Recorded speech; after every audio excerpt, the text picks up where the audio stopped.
Okay. All right. Pipe it down. I think most of you guys know me already. I'm Mario. Kind of walked into this role a couple months ago, so trying to get kind of up to speed on everything. But one of my main goals for the year as we get things going is to try and get a little bit more out of our practice ice time. So that's going to be kind of one of the things to touch on today, as well as a few just details to just make sure everyone's organized for the season. To even just evaluating the first couple of days of practices, I think we can utilize our ice a little bit better, come in with a better plan. We only get maybe hour time slots, and the lack of ice time in Bismarck, since I've been here, people always talk about it. So I think we need to try to utilize that ice better. And I think there's a few simple ways we can try to increase that, so we're not losing 5 or 10 minutes of practice time, scanning in lines, looking at drills on the ice. So I think we can do a few things to improve that. So one of the ways I'm going to do that, which I'll show you in a little bit, I'll get to that later. One of the other things that over the first 1 or 2 months, I really want to try to identify some of the areas that I think we lack within BHB in comparison to some of the other towns we play. I think a fair comparison that a lot of people try to make is between us and maybe Fargo, maybe even Minot. So people say, even just listening the last couple of seasons, being around the winter season, we say we're going to get matched up against Grand Forks, and I think we're automatically, a lot of us get scared, like they're the powerhouse. I come from Grand Forks, and they put our skates on the exact same way we do. So I think trying to identify some of those areas, how can we improve those areas, and what can we do within practice so we can get up to speed on maybe areas that I feel that we're lacking. So that'll kind of be a work in process. Really, that process is never going to stop, but try to figure out as we kind of watch and evaluate games and practices. Those will be some areas that we're going to look at. So getting a little bit more specific, within some of our practices, just evaluating. I know I'm watching the first practice for all the teams that I watched yesterday, so maybe not a fair assessment so far. But, one of the things I see is that we do a lot of just kind of skating with the puck. The thought process within drills isn't quite there, and I think those are all easy things that we can work on and work in. And I look at different aspects of the game. How can we break those things down so that we can work on that within practice? So one area, or I guess kind of going on as we treat players throughout the year, I've coached, I've played at, pretty much every level, played all over the place, played in 7 different countries. So I got to kind of see a lot of different ways that people handle players. The one thing I would say, just coaching a lot of youth kids, that I just really want to promote, I will always promote, and be accountable for their effort, their teamwork. And then we always want to promote executing new drills, executing a system, executing a play. Those are all great things that we can try to promote for the players to make them feel good, feel excited about learning, excited about working hard. I think coaches that I've had that have been ineffective, they criticize, they're degrading, and I think that's a way to lose a player, to lose interest in the sport, and not really get as much out of them as a hockey player. So I'm certainly not perfect with the things I've always said or done, but I think if you kind of go off of we really put an emphasis on promoting the effort, teamwork, and then executing new things and being coachable and able to learn those things. I think that'll be, help our kids have a better experience. Whether we're winning or losing, like each team in here, we'll have different winning percentage. Some teams are going to do great. Some might struggle. We still want all the kids to have a good time, a good experience playing with new kids. I love the game of hockey, and I think every kid should be able to enjoy the game. I guess the last thing I'll touch on in regards to this, I really think we just have to try to create a better culture around the rink. I started off as a B player, as a squirt, and a peewee, and I had to work really hard to kind of be able to do the things I was. I would say in the grand scheme of things, I really look at myself as a really average hockey player that got really dedicated. So I really think there's a lot of kids that could jump up and get a lot better with the right dedication level, the right commitment level. Some of the areas that I would like to see better is increased attendance at our practices and training opportunities. You know, in this town, I think we complain about the lack of ice time, but then we're not at 100% of our practices or training opportunities. So if your child is someone that wants to improve, they want to make an A team, a double A team, they want to make the B1 team, whatever it is, the first question I'm always going to ask if they come at me disappointed, and I say, what was your attendance? And that was even coaching high school last year. I had kids that are unhappy with their opportunity that they were given, and the first question I always ask is, what's your attendance, and then what's your effort level when you are there? So I think those are the main things that I'm always going to promote, and I really think we can do a better job of trying to get kids attendance a little bit better, and trying to create that positive, fun team environment so the kids enjoy and they want to be at the rink. They don't have to look at practice and kind of dread it. I even remember being a peewee and not really enjoying going to practice, and I had a great coach as a Bantam, and that's when I really started loving going to the rink for practice. I think I enjoyed going to practice more than I did a game, and I think that's where I saw a big jump in my development as a youth player. Couple house cleaning things. Several people have asked about pucks and puck bags. I just found today we had 12 empty puck bags, and we just ordered 25 new ones. So I think we'll try to have everyone set up. If you do not already have it, a puck bag, we'll try and get you set up next week. So we'll try and check those out. We will just ask that you try to keep the amount of pucks that you have and bring those back at the end of the year so we can kind of keep a little inventory and we don't have to order new stuff every single year. Mike, do you want to touch on the game sheet stuff? What did you want with the keeping the scores throughout the year? Oh, yeah, I don't know if it's a coach's responsibility or the team manager, but we're going to try and track teams a little bit better. So one way we can do that is to get copies of score sheets after the games. You know, a lot of times scores will get entered on the website, and all we'll see is the score. We won't see any of the details, so we want to have that information this year. It doesn't have to be, you know, immediate, but at the end of the weekend, it'd be nice to get that information. And if I don't have it, you'll be hearing from me. Yeah, and we want that information so that if we have a team and they're 0-8 to start the year and they've lost 3-2 every game, we can kind of look at that and say, okay, we haven't been on the good side of the games, but we're competitive.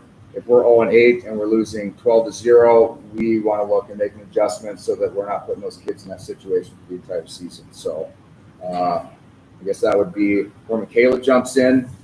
She does a great job with the scheduling and keeping all that stuff organized. So I just say we're going to do our best to try and make sure we're trying to evaluate those things and try to put the kids in a good position to succeed throughout the year. How do you want that? Picture's fine, just a text. The director email? You want to Maybe text if Mike's going to Text or an email, it doesn't matter to me. So you could text or email Mike for that information. Will they tell me that? Say squirt. Squirting up, yeah, no mites and termites, obviously. One thing about mites, we decided to go to 4 tiers this year. For any of you guys that are doing mites, we really want to try and get the levels right. So we expect it to possibly be some movement within those tiers. My big thing is trying to get equal ability against each other so that we can kind of improve our middle kids a little bit more and give those kids that are maybe at the bottom tier an opportunity to have the puck more. You know, and we don't want a kid absolutely dominating whichever level he's at, because then every time he's out there, the other kids don't touch the puck. So we really want to try get the levels right, and there'll probably be some adjustments as we go throughout probably the first 2 weeks. I've had a few phone calls in regards to that, so we're going to try to make adjustments as the first couple weeks go on. It'll be easy to move kids up, and then we'll have the hard conversations about going down. So, Mike, do you want to touch on the in-house squirt league? Sure. Yeah, So at the end of last year, we did have some discussions with the Squirt in-house coaches, and I know Kane and I were prepared to make some changes for this coming season, and Mari and I have talked about it, and we're going to have a few changes. Obviously, if you looked at the schedule, we're going to have less games at in-house, and we're going to mix in a few more practices. I think last year we may have played 11 games before the tournament. This year we'll play 7, and you'll get some additional practices instead. That was, again, something the coaches asked for. So we're making sure that we're doing that this season. Some of the rule changes with the in-house, we've increased the maximum number of goals that a player can score to 5 instead of 3. So last year, after 3, the score didn't. If you scored a 4th goal, it didn't go up on the scoreboard. This year, you can get up to 5 goals. So if someone gets 6 goals, 6 goal doesn't count on the score. We're still going to hold the 1-minute penalties, but we'll play. So the player will serve a minute, but the team will play a man down. Okay, we're not encouraging coaches to teach penalty kill and power play systems, but it will give that team an advantage, an extra player for that minute. In the past, we haven't done that, so that's a change. And then I hadn't really talked to Mario about this, but I think the officiating is, there's younger kids that are officiating, kind of getting some experience, but if there's a checking from behind penalty, then I think there should be a 5-minute misconduct added to that as well, so that the player learns a lesson that you can't just do that. It's kind of proportional to the 1-minute penalty, and I think it's fair. And it wouldn't be sitting out for the whole game, but would be a little step up from just sitting for 1 minute.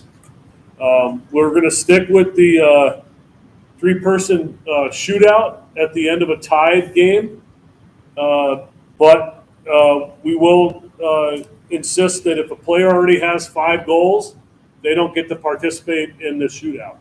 So you'd have to pick another player and not your best player per se.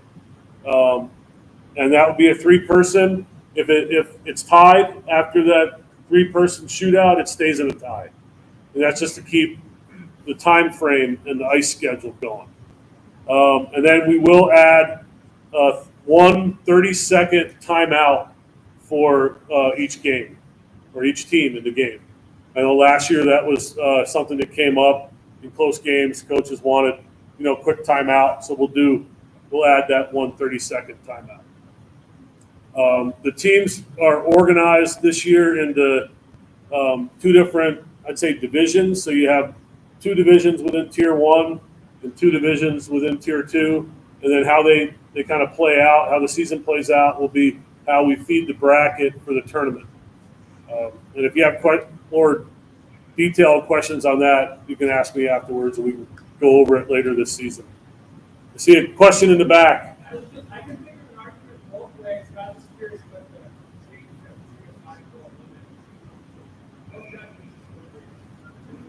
of 3 Maybe you should take this one because we talked about it. So we feel at that level to get 3 goals for a player is probably, relatively likely for the top kids on those.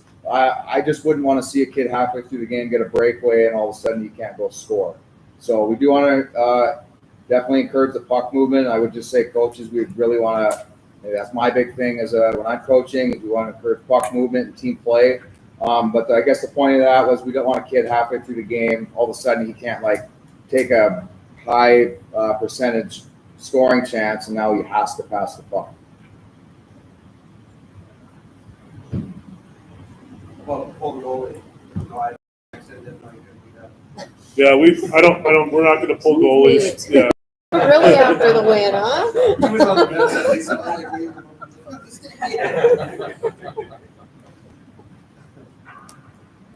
So I'll go into. So a bunch of you should have received an email from me today. I kind of just tried to get all the emails that I could think of everyone on there. So if you didn't get an email from me, talk to a coach from your level and try to get that forwarded to you, or just send me an email and I'll forward it to you. Anybody, can we turn lights off in here, buddy? Are we able to do that? Thanks, Nate. So when you get that email, this is kind of how we'll try to utilize, trying to get you guys set up with some drills and practice plans. So this is something I've been working on for quite a while, of trying to get people set up. Can everybody see that? A little better. Okay, so basically what happens is you'll get set up with a player account. I explained it all in the email, so just make sure that everybody gets that.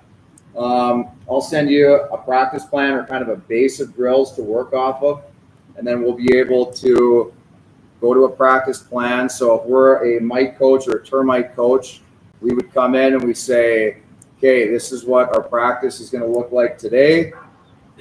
This is what it looks like. Okay. And then which should give us a better idea of how a drill should function, instead of maybe looking at just a piece of paper that has lines on it. Sometimes that can be hard to understand. So hopefully this gives us a better idea of how a drill should run, and take away the planning process for our coaches. I know some of you guys are coming in from work and you have a hard time getting there with a lot of spare time. So hopefully this will be able to give you, if you take 5 or 10 minutes to just take a look at this will give you a better idea of what to do for practice. So when you get it, you would basically download it to your phone. So I would go into a player account on my phone, and then I'd be able to see all the drills on my phone. It's obviously easier to look at from an iPad, but you should be able to get it on any device, I'm pretty sure. So if we are, so that should help us with our mites, but if we want to go, hey, some of our older levels, here's some simple drills we can work off of. This is how it looks. We can get into more complicated stuff, so if we wanted to do, let's call it face-offs, say we want a couple of face-off plays. Okay, this is what this face-off play looks like. Gives us a little more, hopefully a better understanding of maybe how we can start to teach things, and just try to give you guys some ammo as we kind of go through the season. So I would just, that's kind of the quick rundown of utilizing the app. I would just really encourage you guys to communicate with me. I'll kind of have a base for each level that we would work off of, and then as each individual team goes throughout the season, I would encourage you guys to reach out to me and say, hey, we're really struggling in this area, and then I can send out, maybe it's a couple drills or a couple ideas on how we could improve on those areas. So if you say, hey, we really struggle at face-offs, or we have a hard time retrieving the puck back, I'll try to come up with some ideas. Maybe I have existing stuff, or I can come up with new stuff to try and help you guys in those areas. Don't expect info right away on it. Sometimes it takes me some time if I got to make something new. So just give me a little bit of time if you guys have that stuff. Some more specific areas that I really think, just watching the first couple practices, I'm a big, what I just call de-retrieval guy within the practices that I like to run.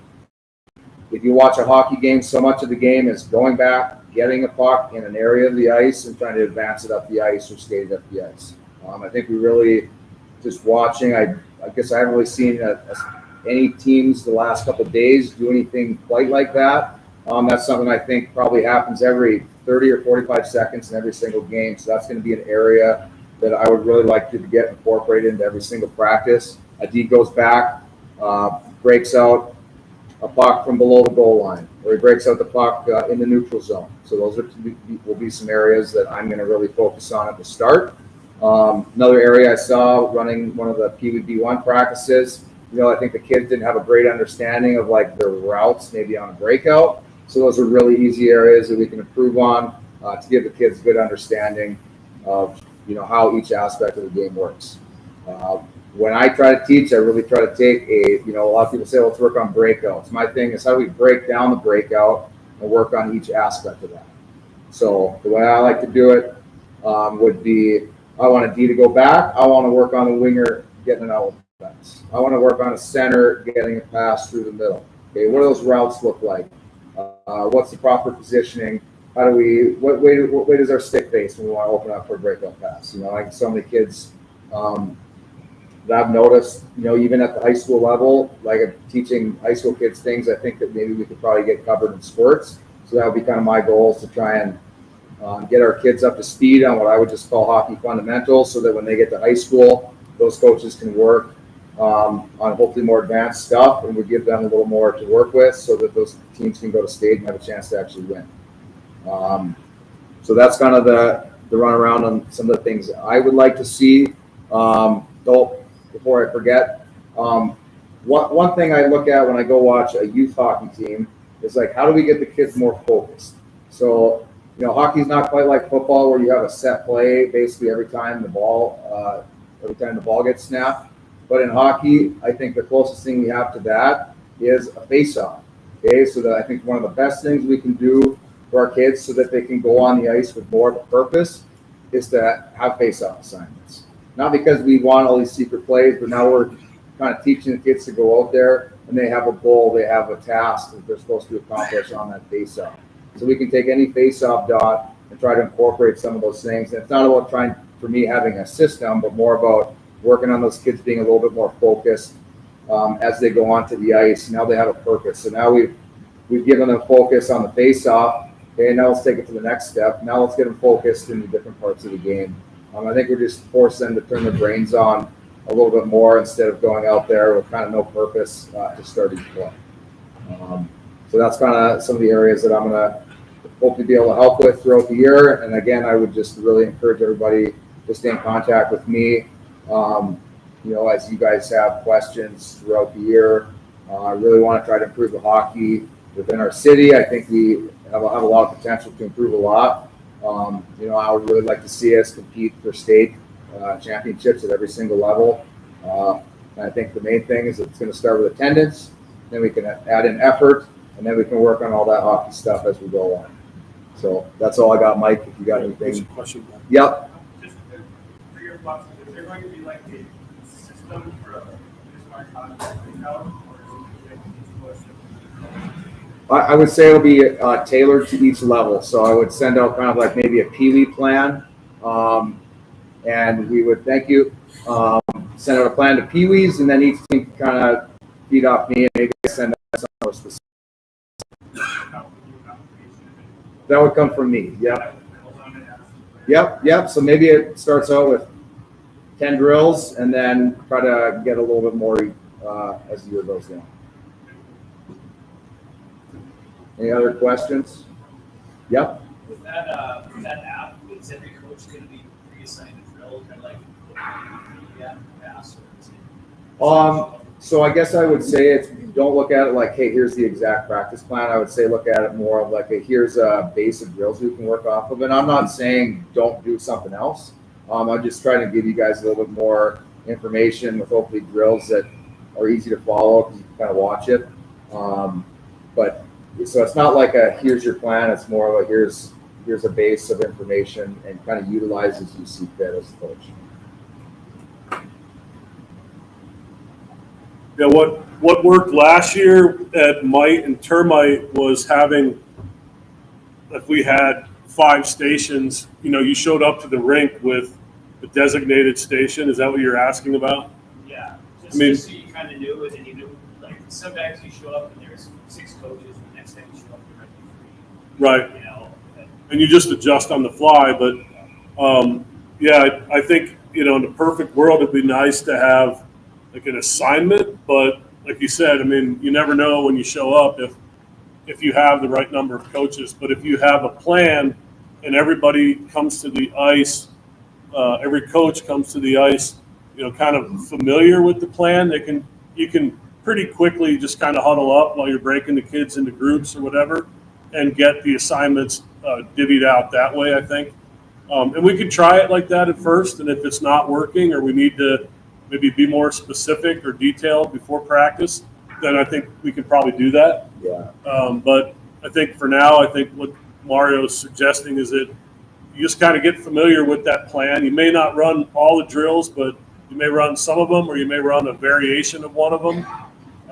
But yeah, and hopefully one of us will be out there too to kind of help with that as well. To maybe steer in the right direction.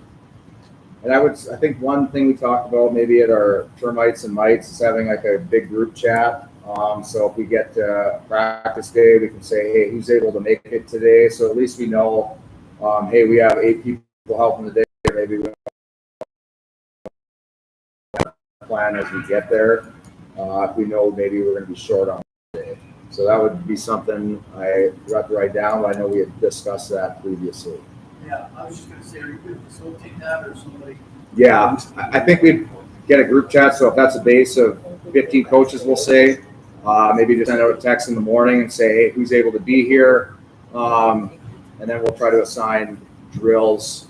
We'll try to figure out a good plan to assign maybe a drill, or people can kind of take what they feel comfortable with. Like at the mic level, that worked really well last year with sending that out in comparison to previous years. So you guys will be sending out like one per week or one for every practice session. So I could send 10 out, but I would probably say if we have a couple weeks worth, I'd probably send like 3 or 4 plans that we would work off of, and then we'll kind of see how things go and adjust as needed.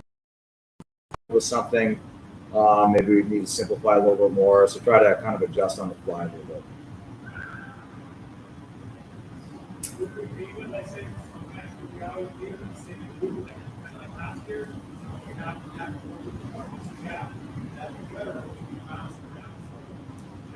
He's asking if it could be the same. Yeah, so all Mite 1s will practice together. Mite 2s, they'll stay together for practices. Mites will have a couple games of crossover, like Mite 1 and 2, and 3 and 4 will have a couple crossover games, just to kind of push some of those kids a little bit more, but not many. Otherwise, practices, dryland will all be within your tier. Yeah, notice on that score bit, there's a chat on some button. Is that how you want to see it? No, that's how you contact Jamie. Oh, I know that. Chat now or something, have a question, that's Jamie.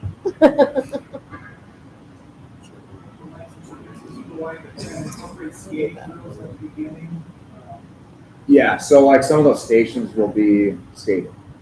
We do like 6 lines for maybe 15 minutes and we break out the stations. Is that? Yeah, I mean, we could certainly do that. I would say the hard thing with stations, it just takes time to get set up. So if we have enough people that could get that done quickly, it'd be great. If we don't, then I just don't want to waste 5 or 10 minutes of practice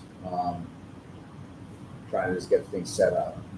But yeah, ideally we would like to do start practices stable.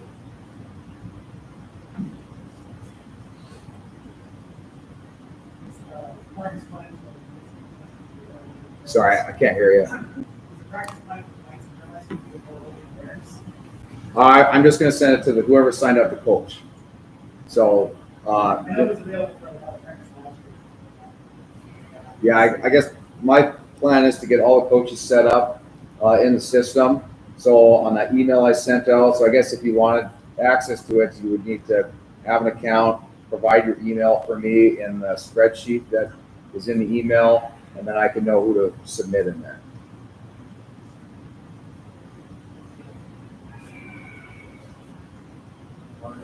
Just listening to the comments last year, talking about the ability of moving lights. I think one of the things that really helped me check your questions is that organization where you showed up, we knew exactly what we were going to do for the first 15 minutes. Every coach grabbed this station and went through it. There wasn't going to be there from 5 stations, 4 stations, depending on attendance. So I think that's kind of what I'm gathering. People are just that we all like that. So the way we really put that together, and you're kind of seeing how it goes. Have a structure for the mics, turn mics better, chaos is. Yeah, so that's where the group chat would help. And like, you take station 1, 2, 3, and then everyone will be able to see that and know what everyone should do.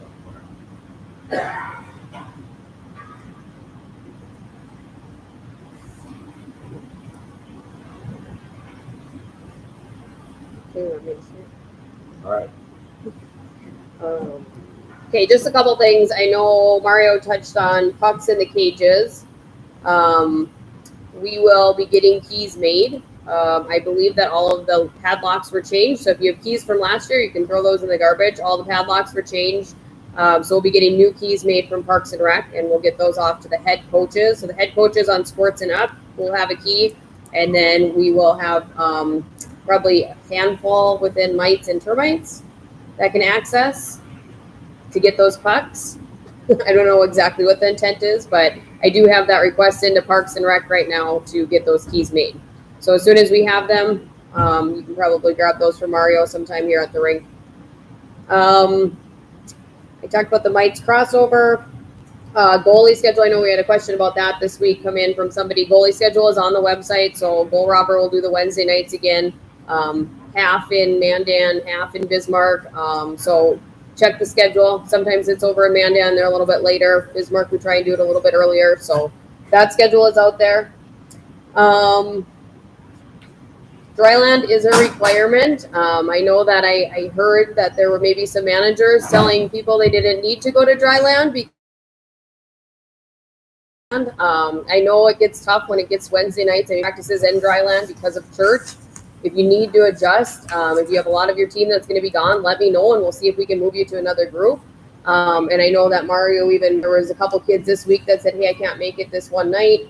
And he said, well, come on Tuesday night or come a different night that works for you. So even if it's a couple kids, maybe we can just squeeze them in another night that works better for them. So just kind of know that it is required. We do say that it's mandatory. We expect attendance, like Mario touched on. You know, attendance is key in making any improvements to your hockey skills. Richard? Yeah, quick question for goalies on that. I know some goalies go over to the goal robber on Tuesdays and Thursday nights. So if there's a conflict, is that still a big deal? I would go to if there's goalie specific stuff, Nate, go to your goalie specific stuff. Trench was designed for the players, and since goalie said goal robber, goalie parents had asked me last year if they could come, and I said they're more than welcome to come, but it's tailored around players.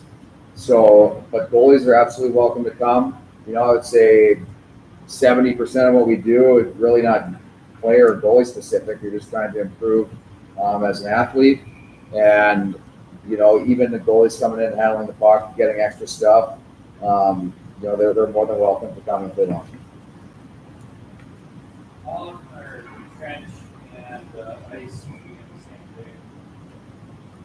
Well, we're trying something new this year. We're going to see how it goes and what the response is. You know, we talked last year, going into last season, that to really utilize dry land training, you need to do it more than once a week, which 2 years ago we did it once a week. It just wasn't as beneficial. So last year we went to twice a week, which then cut down on your ice time, usually only to 2 days a week on ice, 2 days at trench, and no days off, because then you went and traveled Friday, Saturday, Sunday.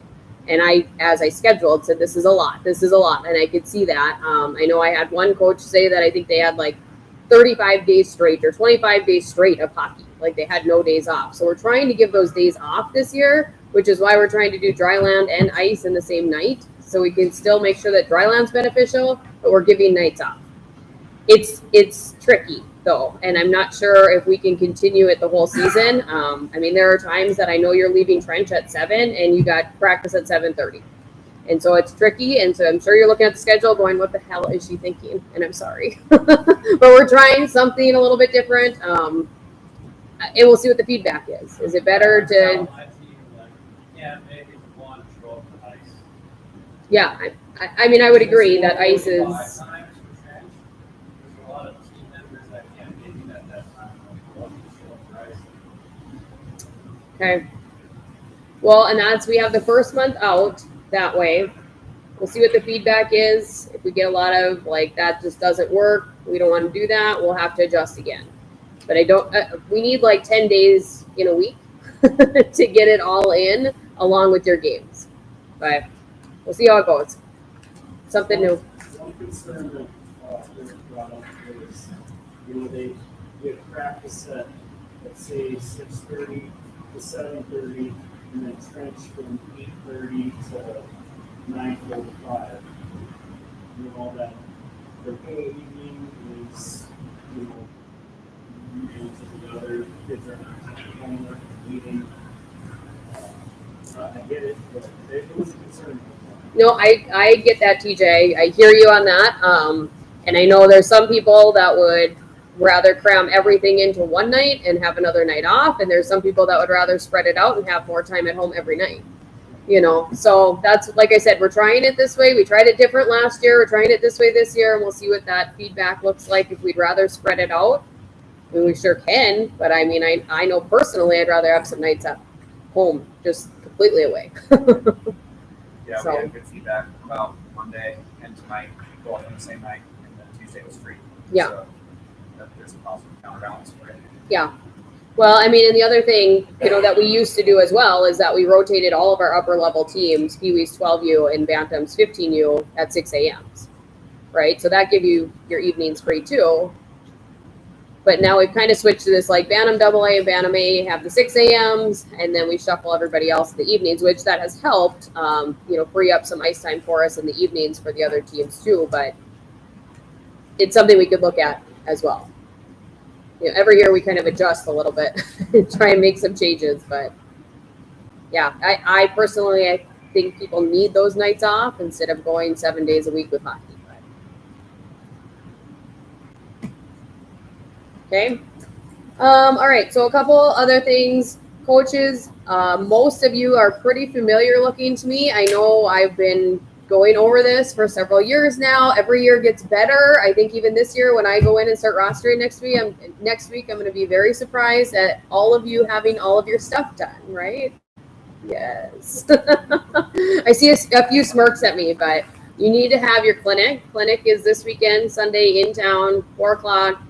Sign up for the Botno one online if you haven't registered yet. I know it seems stupid, but it's Botno in person is what it says. Click on one of those, put your name in there. And the reason they do that is so that they don't put Fargo, Bismarck, Grand Forks where they're actually holding them. And everyone from Minnesota comes over and signs up for them. So they just say Botno because nobody wants to go to Botno. So that's why they do it that way. So it seems silly, but sign up for Botno in person. It's actually here Sunday night, 4 o'clock in this room right here, 4 to 6. So make sure you get your clinic done. That's all levels that he's doing this year.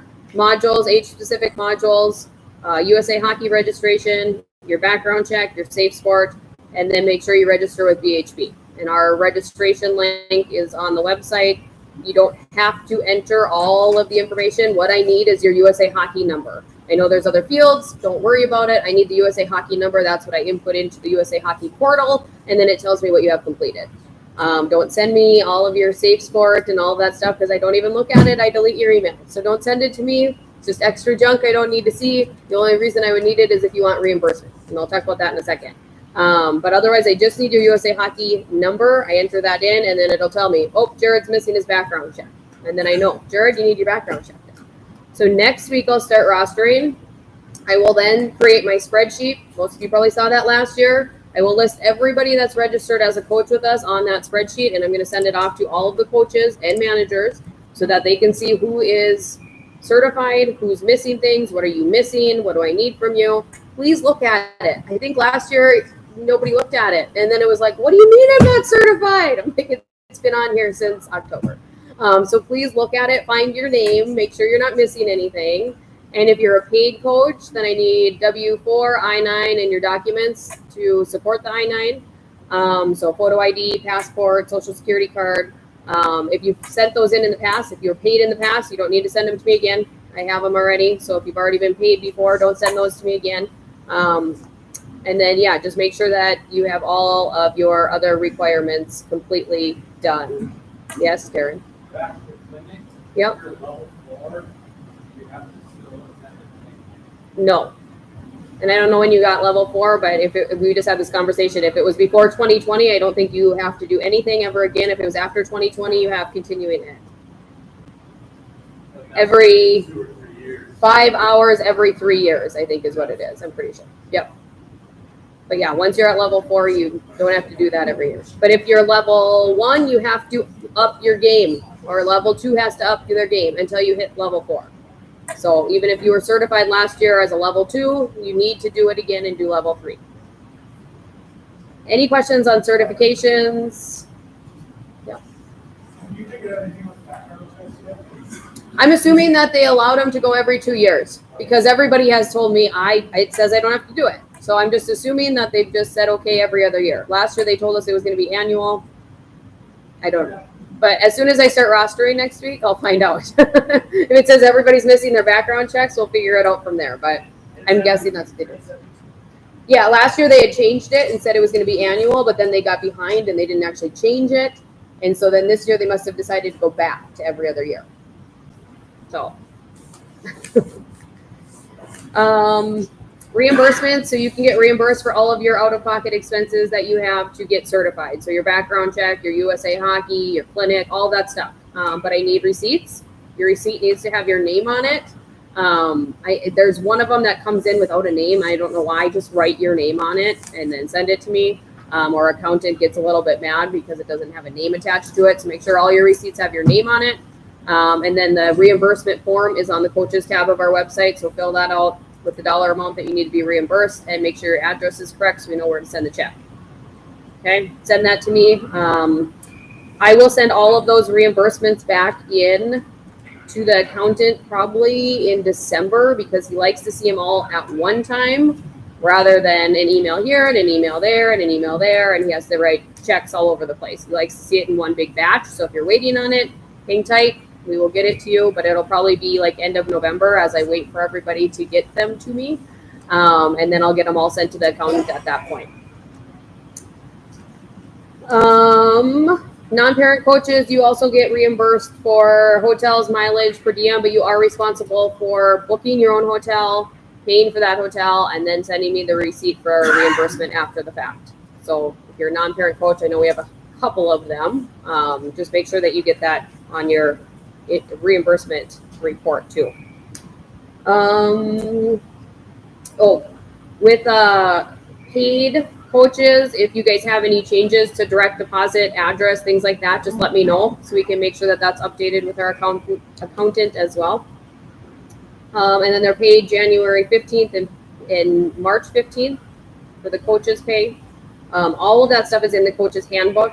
So if you have questions on reimbursement, pay, dibs, anything like that, check out the coaches handbook and you'll find that. Dibs, we did change that a little bit this last year. So we only have the head coach and 2 assistant coaches that are going to get paid and or dibs. Okay. So if there's 5 coaches on your team, we got to figure out who are the actual assistant coaches. The head coaches have been named, so we're good there, but who are the assistant coaches on the team? And I know Mario and Mike kind of said that they would also kind of help with that a little bit. And I know there's quite a few people that say, I can help, I just can't be there all the time. And so we're really kind of putting in like an 80% rule and saying if you're going to be a coach and get dibs and get paid, you need to be there at least 80% of the time. So if you're one of those part-timers and you're just kind of filling in where you can, that's great. We appreciate it. The team appreciates it, but you probably aren't going to be the one to get dibs or get paid. Okay, we had way too many coaches last year, and we ended up splitting the pay, and some people were getting checks for like $150 when all was said and done, and it just didn't make sense. So we changed that. 3 coaches will get dibs and get paid. In order to get your dibs, you have to have everything done by December 31st. I don't want an email in March to say, but I was there all year. I have everything completed. Need to have it done by December 31st. I can't keep checking all season long to see, okay, did Jared get that background check done? Because I go in and I check weekly. Once I start next week, I will go every week and I'll check all the people. And it takes a lot of time. And I can't just keep doing that all season long. So just get it done by December 31st. That's the cutoff. End of story. Okay.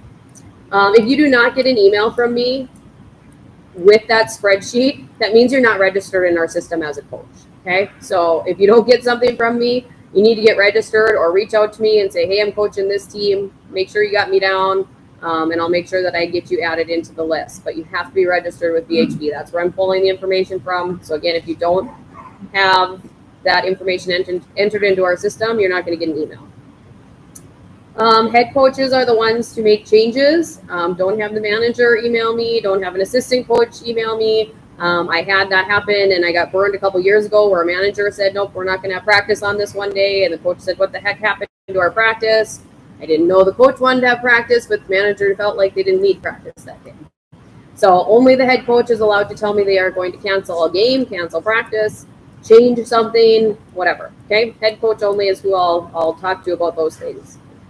Please look ahead on the schedule. The schedule is out month at a time. We'll be getting December up here in the next couple of weeks, probably in the next 2 weeks. Make sure you're looking ahead. Sometimes I mess up. I do. Check that out. If it's like, oh, we're playing in Grand Forks at 8 p.m. on one day, and then you're supposed to be in Mandan on Sunday at 8 a.m. That's probably a mistake. I probably messed something up. So let me know. You can say, hey, you really messed this up. It happens. And then also just, if there's a day that that's not going to work for our team, we can try and look at it ahead of time. But if I get an email Monday that says, hey, Wednesday night's not going to work, can you switch it? There's no way that that's going to happen. So if we have a couple of weeks notice, I can probably get something moved around. Okay. Also days off school, be thinking about those. A lot of times we'll get a last minute email saying, oh, there's no school on Monday. Can we have daytime practice? And again, parks would rather have that notice ahead of time so they have workers around as well. So that, they have people to zam and they have people that are going to open the doors and it's going to be unlocked. But they need to know ahead of time. I can't get an email Monday morning asking if you can have practice at 1 o'clock Monday afternoon. So look at those days off school. Be thinking about that. If you want to have some of those days as a single team practice during the day, let me know. Yep. Last spring, and Mike, you might remember this, but they were saying limited number of coaches on the bench during a game. You guys talked about that. We were thinking 3. I would say 3. For those that didn't hear that, 3 coaches on the bench at a time. But that doesn't mean you can't have more on the ice for practice, or associated with the team. Just that many voices on the bench in the youth hockey game will sometimes be confusing for players. If they want to, talk in the locker room in between periods or something, we can't probably prevent that. Oh, yeah.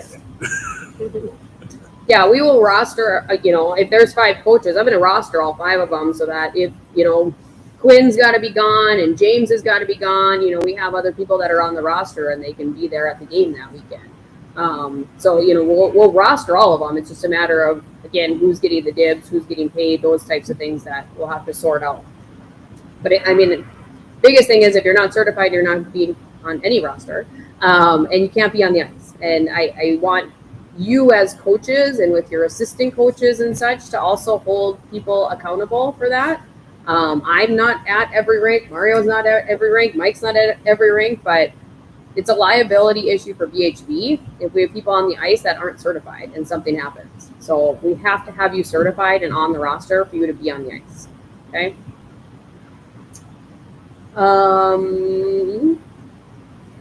Disciplinary, just report everything. We had a lot of issues come up last year. January and February is when it got really hot. And all I kept hearing was this was going on all season, or this kid was bullying all season, or this was going on back in October, but I hadn't heard anything. I think coaches sometimes like to handle things internally. That's fine, but let us know. Send an email to Mario and myself so we at least have some kind of record of it. So when January hits and it just explodes, we know what's been going on your team for the last couple of months. So just, write it all down. Let me know, send an email, send a text, whatever, just so that we have some documentation of it. The managers are trickling in. Some of this is crossover, and so come on in, managers. And Nate wanted to talk. Go ahead, Nate. In the gauges, right? All right, guys. I just wanted to talk a little bit about goalie development. I know it's been almost an hour here, so I'll keep it brief. But I really I've helped out with goalie stuff here at BHB for about 20 years. First of all, I want to say I'm really excited about some of the goalie development and the engagement from some of our coaches on goalie development front. It's really been fun to see that grow over the years. Just a couple of really good things. I actually made kind of a one-pager here. I'll put a pile of these on a back table. Just kind of a cheat sheet, if you will, for goalie development stuff for the season. We'll also send this out with an email to all the coaches. I'll get an email list from Michaela. I sent that to you. What's that? I sent it to you. Okay, perfect. Yeah, thanks. So on here real quick, and again, we'll send a PDF. But if I were to list just maybe a top, 3 to 5 things that I think can help our goalies the most this season. Number one would be Wednesday nights, which has been kind of a staple for Bismarck hockey boosters for even long before I was a part of it.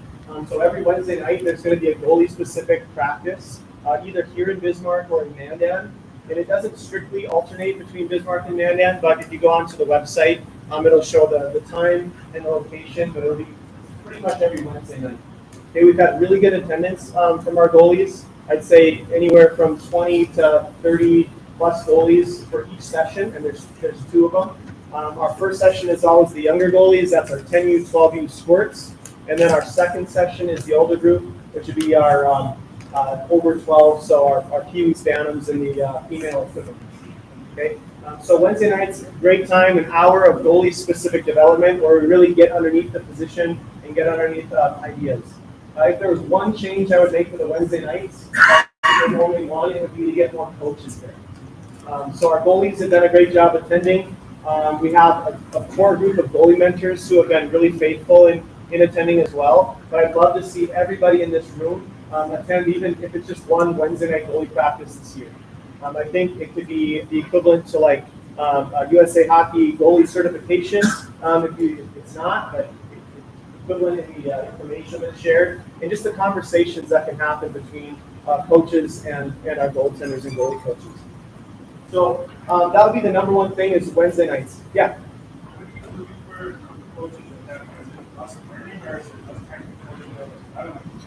Yeah, I'd say it could be either. Really just being present. I'll say the number one impact you probably have is that your goalie, your team goalie sees you there, and they see that you're invested in their development.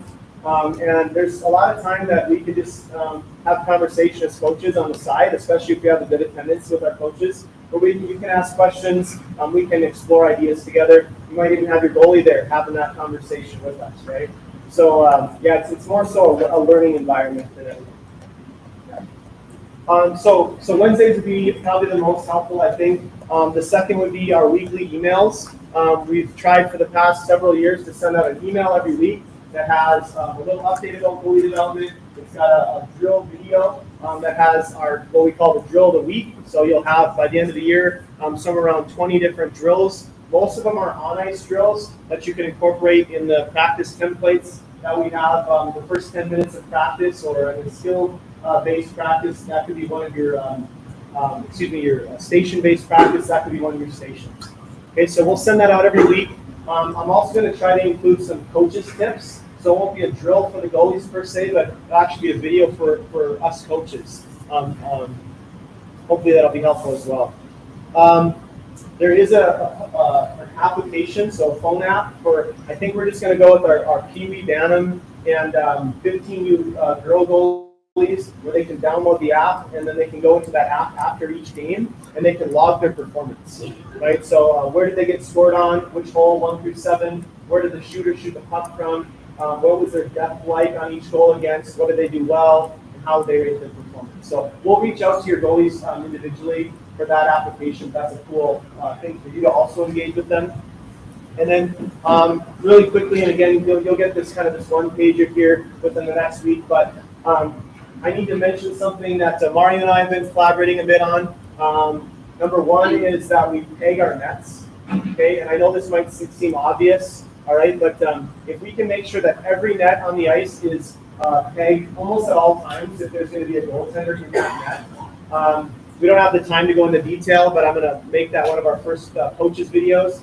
Having pegs in the nets is more impactful to goalie development than you probably realize. Okay, that is that goalies want to drive into the post with power, and they want to actually push off their posts, not off the ice. If that net's not pegged, and if it's not pegged well, they're not going to be able to do that. Okay, and then the second thing, I think Mario ordered some supplies for us to be able to draw a crease for all of our nets, even if they're not in the crease. Okay, so it's a 7-foot piece of hockey lace. It's a wide tip marker and then a carabiner. So it's kind of a do-it-yourself version of some products out on the market, and BHB is going to supply all of our teams with one of those. So if we can, maybe it's your goalie mentor trying to continue to grow this list of coaches who are called our goalie mentors. They don't need to know everything about goaltending. They don't need to have to play the position. They're just going to kind of be mindful of goalie development and how that looks in our weekliness and our dailiness. So we'll keep our eyes open for that. And if we could make sure every net's pegged all the time and every net has a crease, that would be a huge service to our goaltenders. And then very last thing here, this is just me getting kind of on a soapbox. One of my pet peeves. I even saw it in tryouts. But when we come out to practice, and in the first 5 minutes, we've got our players coming in, taking slap shots from the hash marks, beaking the goaltenders, and our shots are coming from like I said, the hash marks. Number one, it's a safety issue for our goalies. They're getting deked in things. They could pull a groin, these types of things. But it's also extremely frustrating for our goaltenders to come out without any warm up and get those types of shots. And so if you could try to encourage your players to shoot from above the top of the circles for the first 5 minutes of practice, or your first drill. Okay, and that they do not have to aim for the goalie's pads. Okay, that's a misinformation, right? If they're shooting from the top of the circle and back, they can shoot a hard shot and they can aim for a spot, right? So goalies and players are all benefiting from that practice. I would piggyback off that, Nate. Just getting different shot selection as we come in as a player, like going off what Nate said. How often do we get a shot from the middle of the hash marks? Probably very infrequently throughout the season. So working on being able to shoot pucks from the outside, from bad angles.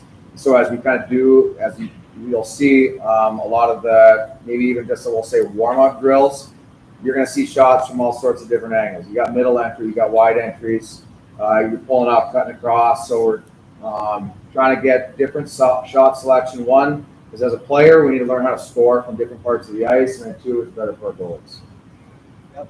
And so as Mario and I and Mike and the rest have kind of cast a bit of a vision for what this year looks like for coaching education, I think we're going to be doing coaches meetings regularly throughout the year. And my hope would be that we'll get some video up, some goalie techniques, and even have some game film that we can review together. And maybe every month, in my ideal world would be every month, we'd have a little bit of goalie education. But watch out for those weekly emails. You'll get them on Mondays. And then you can encourage your goalies and coaches to come out to Wednesdays. That'd be a huge help. So if you ever need anything, reach out. Let me know. That's our job to try to support you and your goalies. Thanks, Nate. Yep. I'll put these handouts in a back table if you want to pick one of them up. All right, so coaches, I'm just about done with you guys. I know managers came in the back, so I just have a couple things left for the coaches, and then we'll get you out of here, and then I'll continue on with the managers. One thing that we are doing for termites and mites coaches, we are rostering all of our termites and mites this year on Sports Engine. We've never done that before. I know last year we did do it with mites finally. We're actually going to do termites this year as well.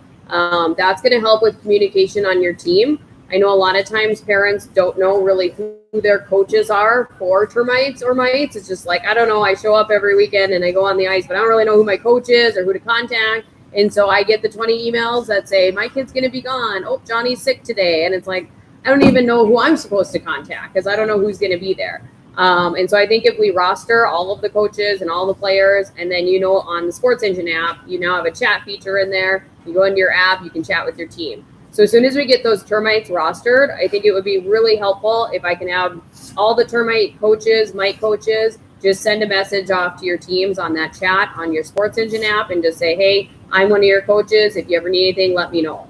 I just think that that's going to help with the parents understanding, like, you are a team. When I think about other sports, even, when my 3-year-old starts soccer, like, we still have a team, we still have a coach, we still have communication, but I feel like with hockey, we've never really had that with the termites and mites. It's just a group of kids that go out there. So I think that'll help kind of with that team and again, kind of connecting with the coach a little bit more. So just know that will be available for you guys as well. I talked a little bit about head coaches, and just I want to kind of reiterate because the managers are in here. So head coaches are the only ones that will make that call on any like cancel games, practices, changing things, that kind of stuff. And that also applies to the winter weather as we look at tomorrow and what's coming. Just know that we will at some point have a day that you're like, I don't know if we should make this trip to Williston today. Try to wait it out as long as you can and try to make it if you think that you possibly can. If the roads aren't closed, it's hockey in North Dakota. I know it sucks. I've been on a lot of road trips in the middle of the winter and it sucks. I mean, let's just face it, it sucks. But sometimes we have to do it because when we get to January and you guys can't make it up to Williston and now your next 8 weekends are full and we have to get those league games in, like I don't have a lot of options to get that rescheduled. And so that's why I say try and make it if you possibly can. Don't be presumptive and say, oh, we're getting a storm tomorrow, I think we're going to cancel. I've had that happen, and I really get frustrated by that because you know what happens, right? We wake up and it's sunshiny and it's beautiful and it's fine. So please wait it out. Wait till you absolutely have to make that decision and then let me know. But again, that's going to come from head coach. Head coach makes that call. Even if you got 3 parents that say, well, I'm not going. I don't care. I'm not going. Head coach makes that call. Head coach can still say, well, we're going to go. If you 3 don't want to go, that's fine, but we're going to go. So that head coach is going to be the one that you guys rely on to make that decision. Okay. Coaches, please make sure that your managers and your teams have contact information. Just tonight, I had somebody email me and say, can you let my coach know we're not going to be at practice tonight? They didn't have coach's contact information. It hadn't been relayed to them yet. So if you guys can just make sure that that's being relayed down, managers, you can help with that too, and making sure that your team has that contact information for your coach as well. I think that's probably about all I have for coaches. Anything that we missed? Anything that you guys have questions on? I guess the only thing I would add is that, and I think it's already happened this year, if a coach needs help on the ice that can't make practice, call or contact Mario or myself, and we'll be glad to help out. But a lot of times we're already committed somewhere else, but we can make adjustments to cover your practice if you don't have someone to do it or you need extra help. Just let us know. Just that email that you sent out, there's a group chat of one group of coaches, we kind of look at it, so I don't know. Yeah, so I tried to add as many people as I did. I can try to get more of a formal list going. Yeah. So I can get another one sent out to everybody. But so yeah, we'll make sure everybody gets it. One thing I just noticed, I looked at the might tiers came out or what little teams.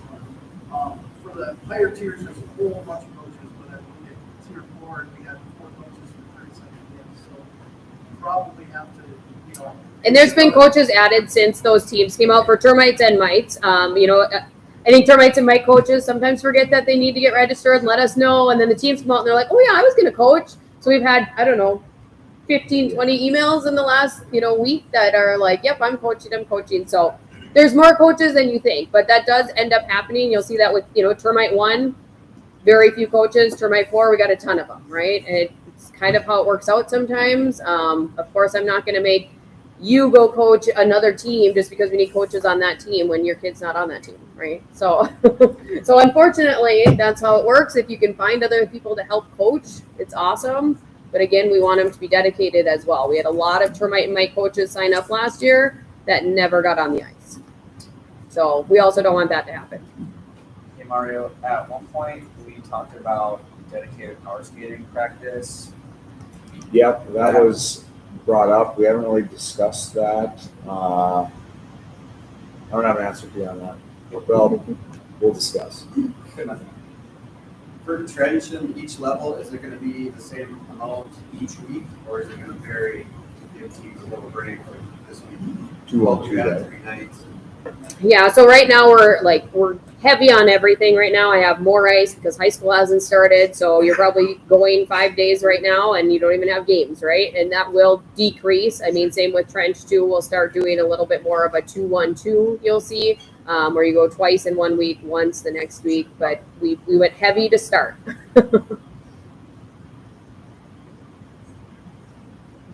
Once high school games start, I lose all control. So if player switches, try to switching at night at Dryland and you couldn't make it, who wants to contact you about that? You could probably just send me a message. I would say if do they have access to like the whole schedule? No. I would just say if they can get within one level up or one level down and attend another group or another day, I really have no problem with it as long as we're not getting like 12 extra kids in a group. But if it's a few kids to throw in, usually there's no problem.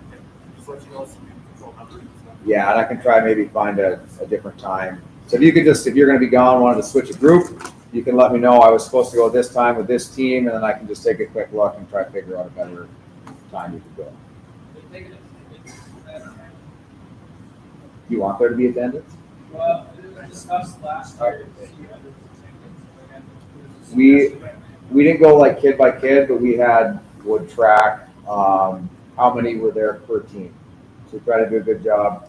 We just don't want to waste time like going through an attendance. I would say for the most part, all the coaches pretty much knew every kid by the end of the year, especially the ones that are there more frequently. But I don't know. I guess we don't really go down and go through a checklist, but we have an idea of how many we have per team.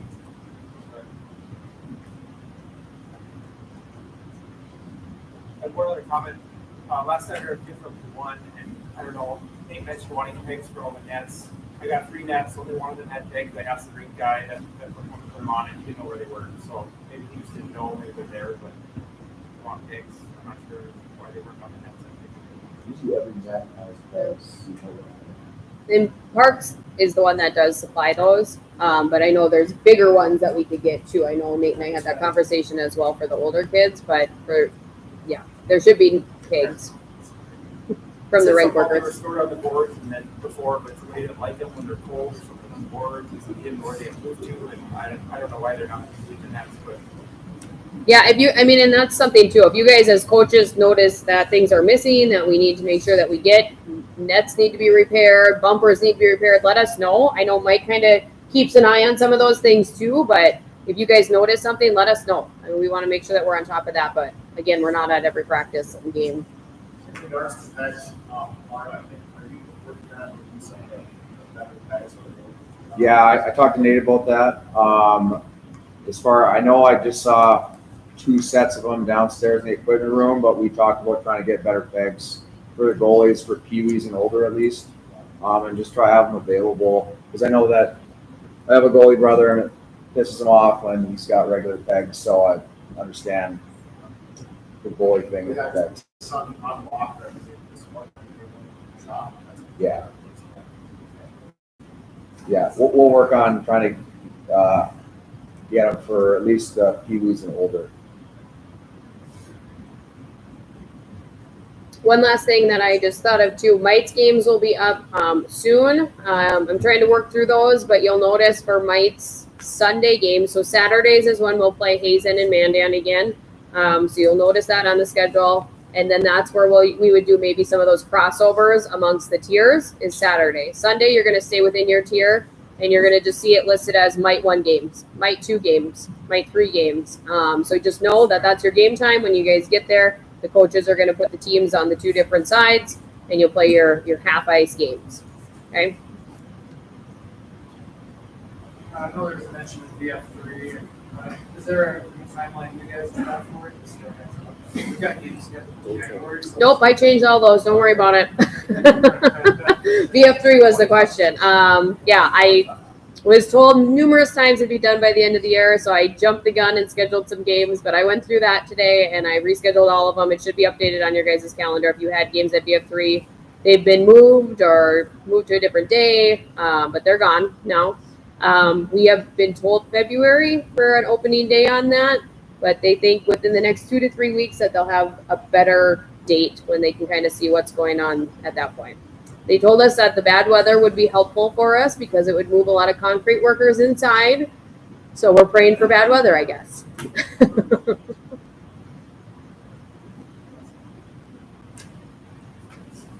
Okay, anything else from coaches?